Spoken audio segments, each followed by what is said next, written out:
Alright, we're getting close to the end of this B44.2 build. We're on the bag QQ. That would be the shocks. The new V3 12mm AE shocks. They are sweet! I was wondering how that was going to work when they first came out, and I tell you what, I love them. I like them better than the V2. The V2 was a great shock. There was a little bit of work you had to do on them with the shims, the O-ring shims, and you had to shave them down about 3/1000 to get them to work good and get them all even. We're going to go through that on this one too. I've got my pistons ready. I'm going to be using a 1.5 and a 1.6. The manual is calling for 1.7 in the rear and a 1.6 in the front, and that is probably the most common, most popular setup. The pro drivers, the factory drivers, are running 1.6 in the front with 35 weight AE oil, and they're running that new Lucas oil product oil. Pretty good stuff. When I built my first kit, it was 35 weight front and rear, but now they've gone to a 30 weight in the rear, with the most common spring being a green 2.0 rate. Now they're using a blue spring and I believe a gray spring on the front. They're still kind of playing back and forth with that. I'm not positive of the weights on those. The rates, I believe they're like a 3.75 or something like that. At any rate, if you've got some AE oil, use the 30 weight in the rear with a 1.7 piston. If you're going to stick with the factory setups, you're going to want a 35 weight in the front, AE oil with a 1.6 piston.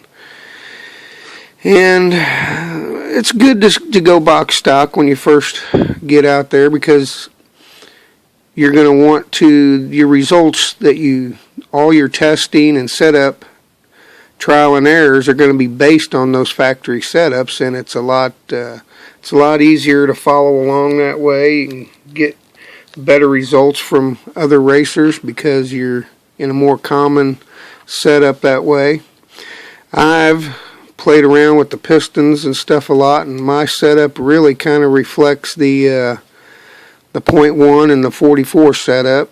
I'm about one spring rate stiffer on each spring. I run a red in the front, which is a 3.90, and I run a green in the rear, which is a 2.0. And that's what I like to run. I run a 1.5 piston in the front with a low C 35 weight, and I run a 1.6 in the rear with a 27 low C weight, and sometimes I'll run a 25 low C weight in the rear. And it works good for me at my track. It works good for my setup. I'm comfortable with it. You can give that a try too if you want. You can't do enough testing when it comes to springs, oils, pistons. These shocks, any shock, are like the most, I'm talking the most crucial part of your car.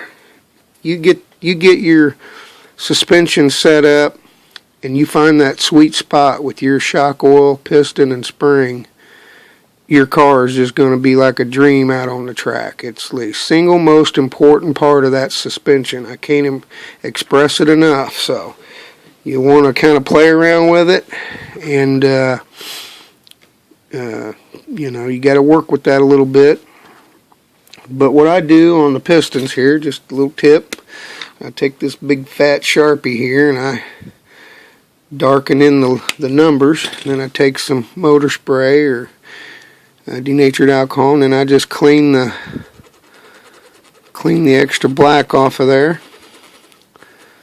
This is dried up while I've been talking, so it doesn't want to come off real good, but that way you can see your numbers a lot better.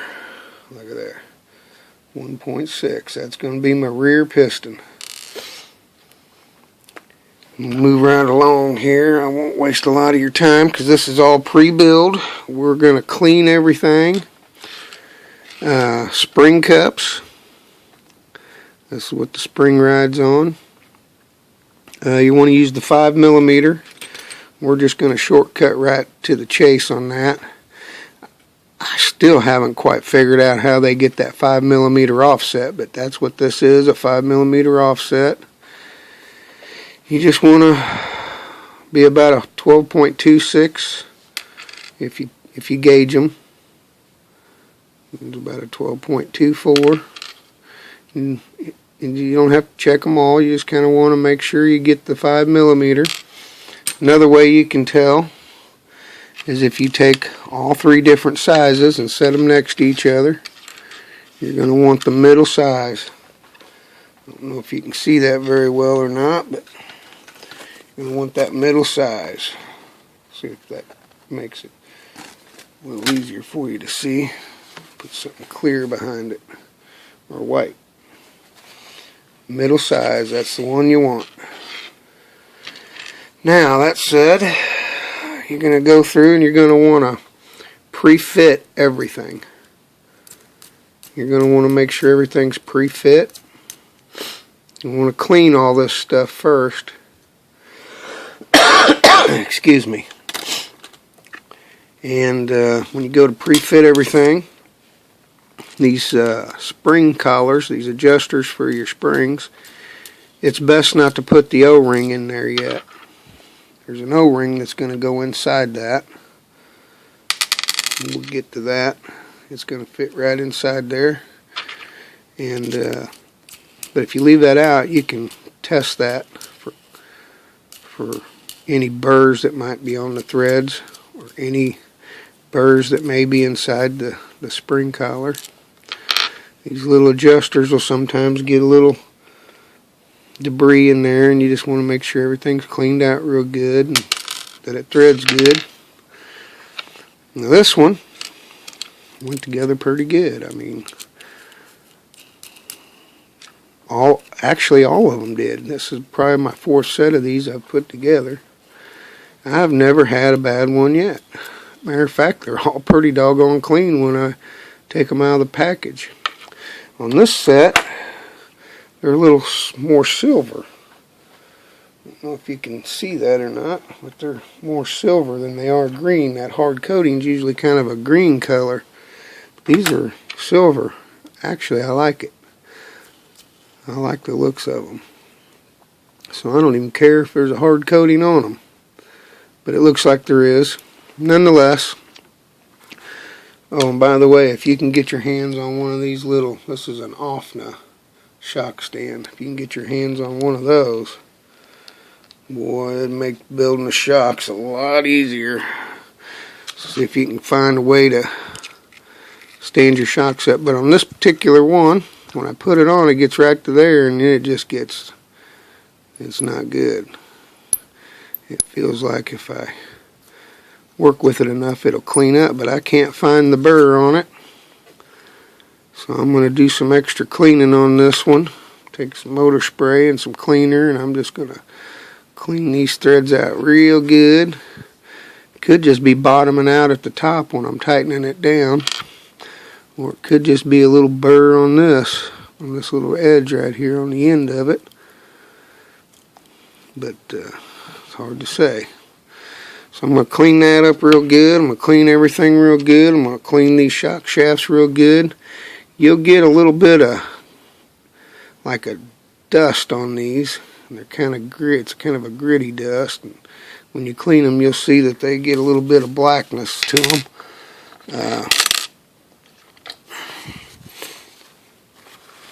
Let's see if I can get some on there where you can see it. It's hard to see, but it's there. It's like black.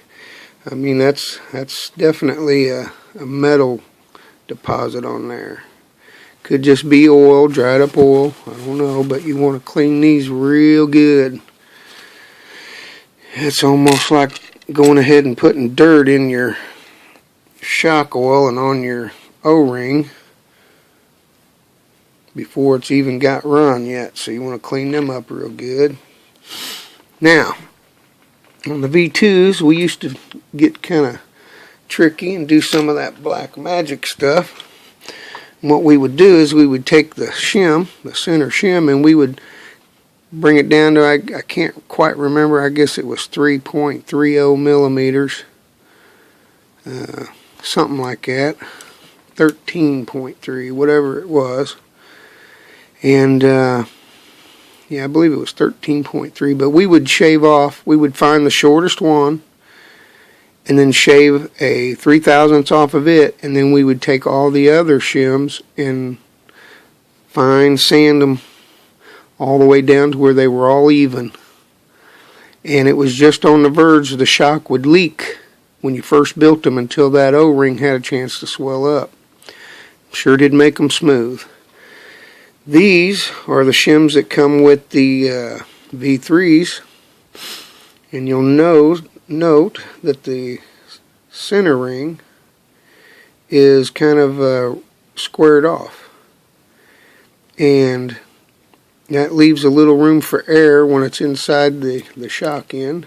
So when you first build it, you might get a little air in there until that fills up with oil. But the nice thing about it is I don't know for sure if this is why they did it, but it's like a relief cut so that ring has a place to swell into versus swelling towards the shock shaft. So these are really good. I like these shims. I liked them on the V2. Gives that shock O-ring a place to swell out to versus swelling in towards the shaft.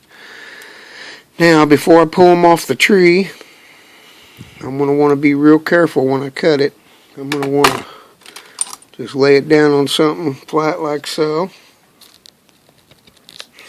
And I'm going to want to try to keep it as flat as I can, and I'm just going to want to just a little cut right there and knock that baby off. The best way to do it is put your finger on one of them when you do it so it doesn't fly away. Or you can break it off and then just cut the little notch off. But you want to go through and check these. What I do is I'm going to put them all right pretty much even with this line right here, because I want to make sure I get a consistent gauge on them. So I'm going to go through and gauge these, because if one of them is real small, we're going to say 2.19 millimeters on that one. Let's go over here to this one. 2.18. Let's go over here and do this one. Oh, doggone it. Yeah, this way. Get it pretty much right there even with that. I want to try to get them all even. This one's a 2.20. Let's get it back here a little further. 2.16. 2.18. If I move it just right, I can get a little more or less out of it. But 2.18. Do this one about the same. 2.18, 2.17. I'm going to call that one good. Let's double check this side again to make sure I didn't double do both sides when I dropped it.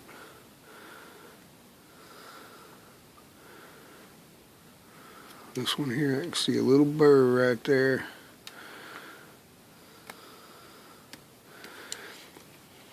So we're going to take this right here and check it one more time. 2.17. 2.1918. So that one's good. I'm telling you what, these V3s, they've got it together. These, I have not had to shim one yet. They've all been close enough. We don't have to sand this or shim it or nothing. How sweet is that? I'm rolling with them bad boys. We're just going to be able to build this shock and not even worry about it. Now these here are kind of what they are, because as you can see, they have a sort of a protruding standoff on them, kind of like a hat bushing. It's recessed right here. It's got an outer rim and then the inner one. And these are your top and bottom. So you still want to check them, because if you get one that's like way off, we're going to say 1.67. If you get one that's way off, you want to check it for burrs. Ooh, 1.67, 1.68, that's close enough. Okay, here, let's see what we got here. 1.67, 1.68. It can kind of vary a little bit either way. This one's a 1.66. So these four, for me, are close enough. We're going to watch this one. It's a 1.67 or 1.66. This one here was a 1.67. 1.67, 1.65. That wasn't like that a while ago. 1.66. So these two end ones are 6.6, and these two middle ones are a 6.7. So now let's check this other side.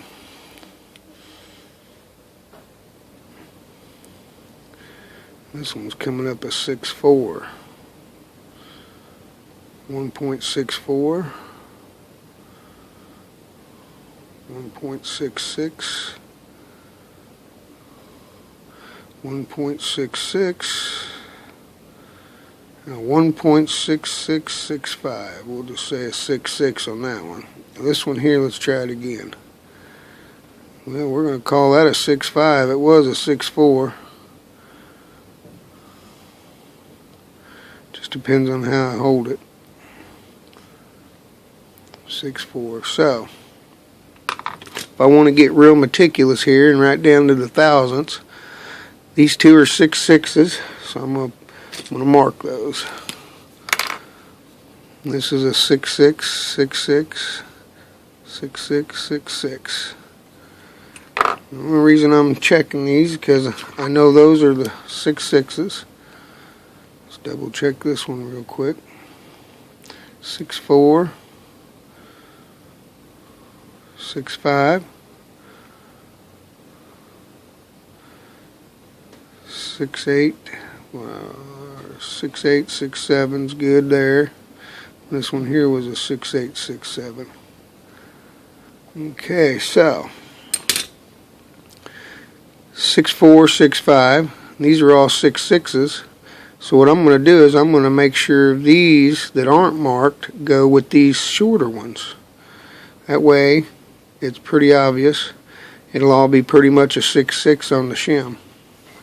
And I'll decide, I'll probably use the thicker ones, these 6.7s on the bottom half, because I want more meat on the bottom of this cap. Hopefully you guys are following me here.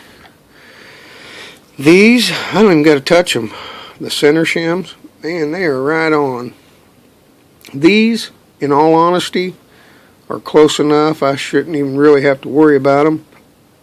But I did, because you get one too far off, you might want to take like some 800 grit and just sand it down and get them all nice and even. Taking the time to do that will make your shocks work a lot better, a lot longer. If we wanted to get a little bit more, I believe they call it stiction, a little less stiction, we could take these and do 1,000th. We could shave these down about 1,000th. But I tell you, these things have just worked great. I ain't had no problems with them. So I'm going to roll with it just like it is. Do a little mix matching here. And I'll try to remind you guys of that as I build it.